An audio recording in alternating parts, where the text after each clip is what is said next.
What's up everyone, Nick at MarineMax Crosslake. Today we're in a 2025 Barletta Cabrio 22M. So that's got the Meridian Lounger. This offers varied seating, lots of different options. You can either sit just how this boat is set up right now, or we flip this back.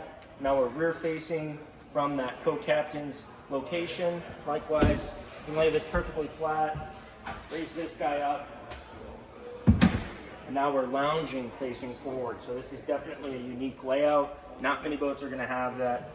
Makes the Cabrio M Series a very, very attractive option. At the helm, we have our Simrad and JBL sound system. We've also got our stainless steel toggle switches. This boat is equipped with a Mercury 200. So it's got the digital throttle and shift with active trim control. As we move towards the rear of the boat, this boat does have the lily pad ladder on it right now, so you can kind of see how that functions as well too. You can check out this boat on our website at MarineMax.com. Stop at our Crosslake location and you can see this on the showroom floor for yourself.